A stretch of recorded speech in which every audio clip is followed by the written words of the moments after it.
አሰላሙ አለይኩም ወራህመቱላሂ ወበረካቱህ። ተከታታይ የተጅዊድ ትምህርት ኮርስ ቀን 9 ላይ እንገኛለን። በዛሬው ትምህርታችን ስለ መድ የምንመለከትበት ክፍል ይሆናል። መድ ማለት መሳብ፣ ድምፅን ማስረዘም ማለት ነው። በመሳቢያ ፊደላቶች አማካኝነት ድምፅን ማስረዘም ምን ይባላል?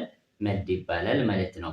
ወደ መጀመሪያው ነጥባችን እንመለስና የመሳቢያ ፊደላቶች እነማን ናቸው? የመድ ፊደላቶች የሚባሉት እነማን ናቸው? ቁርአን ላይ 3 ፊደላቶች አሉ መሳቢያነት የሚያገለግሉ ወይም መድ ሆነው መሳቢያ ሆነው የሚመጡ 3 ፊደላቶች አሉ። እነሱም አሊፍ ስኩን ሆና ከፊቷ ፈትሐ ከመጣ አንድ፣ አሊፍ ስኩን ሆና ከፊቷ ያለው ፊደል ፈትሐ ከሆነ ሐረካው ፈትሐ ከሆነ መሳቢያ ትሆናለች አንድ። ሁለተኛው ዋው ሳኪን ሆና ከፊቷ ያለው ፊደል ዶማህ ከሆነ እሷ ስኩን ሆና ዋው ሳኪን ሆና ከፊት ያለው ፊደል ሐረካው ዶማህ ከሆነ ያኔ መሳቢያ ትሆናለች ሁለት። ሶስተኛው ያ ሳኪን ሆና ከፊት ያለው ፊደል ከስራህ ከሆነ ነው።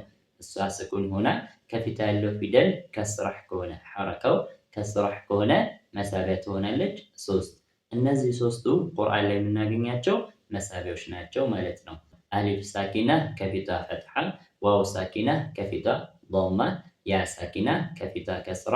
እነዚህ ሶስቱ ቁርአን ላይ የምናገኛቸው መሳቢያዎች ናቸው ማለት ነው። እዚች ጋር ብዙ ሰው መሳቢያ ብሎ የሚያስበው ቁርአን ላይ የምትቀመጥ አንድ ዘለግለግ ያለች ምልክት አለች። እንደዚህ ምልክት አለች። እሷ መሳቢያ አይደለችም። እዚች ጋር መሳቢያ አለ ሳቡት ብላ የምትነግረን ምልክት ናት እንጂ መሳቢያ አይደለችም። የመሳቢያ ምልክት ናት። ከዛ ውጪ እሷ መሳቢያ አይደለችም። እሷን እየጠበቅን የምንስብ ከሆነም ስህተት ውስጥ እንወድቃለን። የምትመጣበት ቦታም አለ፣ ማትመጣበትም ቦታ አለ። ኢንሻአላህ እንመለከተዋለን። ከሁለት ሐረካ በላይ የሚሳብበት ቦታ ላይ ብቻ ነው የምትመጣው። ሁለት ሐረካ የሚሳብበት መዱል አስል ይባላል። የምንመለከተው ነው።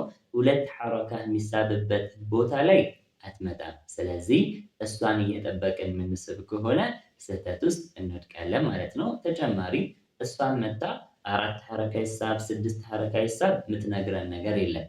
ስለዚህ እሷን ጠብቀን የምንስብ ከሆነ ወይም መሳቢያ እሷ ናት ብለን የምናስብ ከሆነ ስህተት ነው። መሳቢያ ፊደላቶች ቀደም የጠቀስናቸው አሊፍ ሳኪና ከፊቷ ፈትሐ፣ ዋው ሳኪና ከፊቷ ዶማ፣ ያ ሳኪና ከፊቷ ከስራ። እነዚህ ከሶስቱ አንዱ ከመጣ እንስባለን ማለት ነው። ሁለተኛ ዋነኛው ነጥባችን ከመሳቢያ ፊደላቶች መካከል ቅድም ከጠቀስናቸው አሊፍ ዋው ያ መሳቢያ ሆኖ ሲመጡ መተው ስንስብ 2 ሐረካ እንስባለን፣ 4 ሐረካ እንስባለን፣ 6 ሐረካ እንስባለን። መቼ ነው 2 ሐረካ የምንስበው? መቼ ነው 4? መቼ ነው 6? ሁለተኛ ዋነኛ ነጥባችን ነው። ቁርአን ላይ መሳቢያ ፊደል መጥቶ ከሶስቱ አንዱ መጥቶ ከመሳቢያ ፊደል በኋላ ሐምዛ ወይም ስኩን ካልመጣ 2 ሐረካ ነው የምንስበው።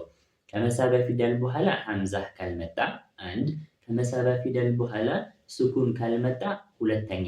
እነዚህ ሁለት ነገሮች ካልመጡ 2 ሐረካ እንስባለን። ስኩን ሲባል ግን ሸድን ያካትታል። አስለን ሸድ ማለት ስኩን ስለሆነ ማለት ነው። ቀለል እናድርገውና ከመሳቢያ ፊደል በኋላ ሐምዛ ወይም ከመሳቢያ ፊደል በኋላ ስኩን ወይም ሸድ ካልመጣ 2 ሐረካ እንስባለን። ማን ይባላል? መዱል አስል ይባላል ማለት ነው። ወይም መዱል ጠቢዒ ይባላል። ከመድ ፊደል በኋላ ስኩን ካልመጣ ወይም ሸድ ካልመጣ ወይም ደግሞ ሐምዛ ካልመጣ 2 ሐረካ እንስባለን። ማን ይባላል? መዱል አስል ይባላል ወይም መዱል ጠቢዒ ይባላል ማለት ነው። ለምሳሌ ሱረቱ ነስር ላይ ሁለተኛው አንቀጽ ላይ ናሰ ስንል አሊፍ አለች አንድ፣ የድኹሉነ ስንል ሐርፈል ዋው አለች ሁለት፣ ፊ ስንል ሐርፈል ያ አለች ሶስት። ሶስቱም መሳቢያዎቹ ላይ ከነሱ በኋላ ሐምዛ አልመጣም አንድ፣ ከነሱ በኋላ ስኩን አልመጣም ሁለት። እነዚህ ሁለት ነገሮች ካልመጡ መዱል አስል ይባላል። መሳቢያው መዱል አስል ይባላል ብለናል። 2 ሐረካ እንስባለን ማለት ነው።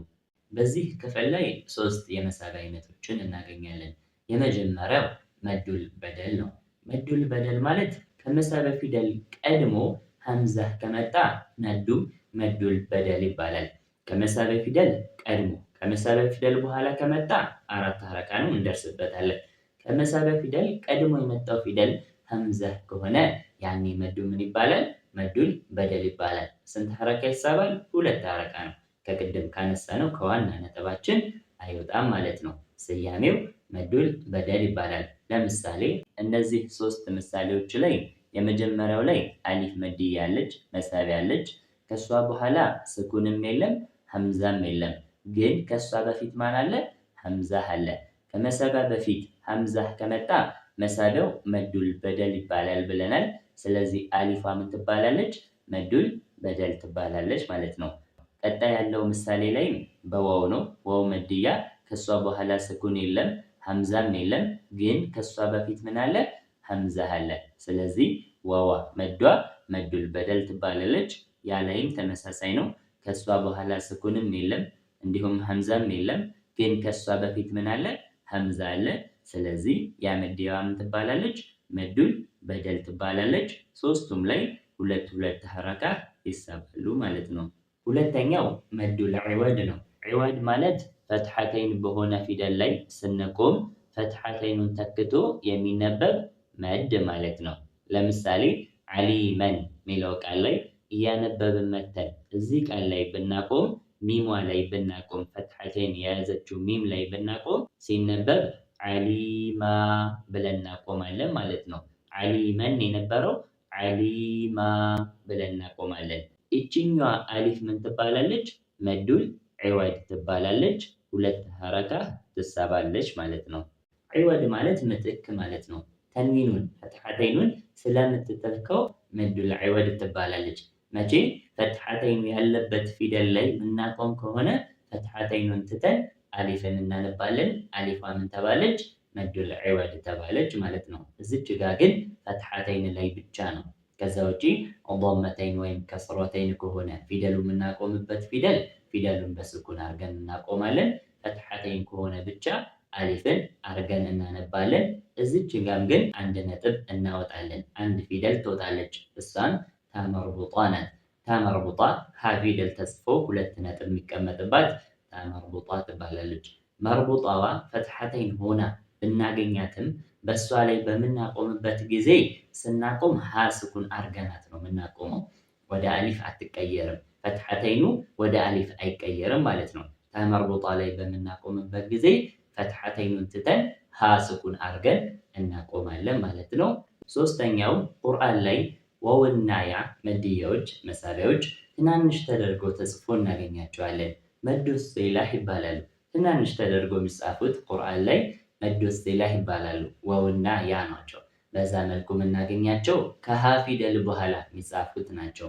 ከሀ ፊደል በኋላ ሀ ደሚር ይባላል። ቀለል እናድርገውና ቁርአን ላይ ዋውና ያ ትናንሽ ተደርገው ከሀ ፊደል በኋላ የሚጻፉት መዱ ኢስጢላህ ይባላሉ። ከነሱ በኋላ ሐምዛ ካልመጣ 2 ሐረካ ነው የምንስበው። ያኔ ምን ይባላሉ? መዱ ኢስጢላቱ ሱግራ ይባላሉ። ቁርአን ላይ ዋውና ያ ትናንሽ ተደርገው የሚጻፉት ከሀ ፊደል በኋላ የምናገኛቸው ዋውና ያ ከነሱ በኋላ ሐምዛ ካልመጣ መዱ ኢስጢላቱ ሱግራ ይባላሉ። ስንት ሐረካ ይሳባሉ? 2 ሐረካ ይሳባሉ። መዱል አስል ናቸው። ከመዱል አስል ክፍል ደግሞ መዱ ኢስጢላቱ ሱግራ ስያሜያቸው ነው ማለት ነው።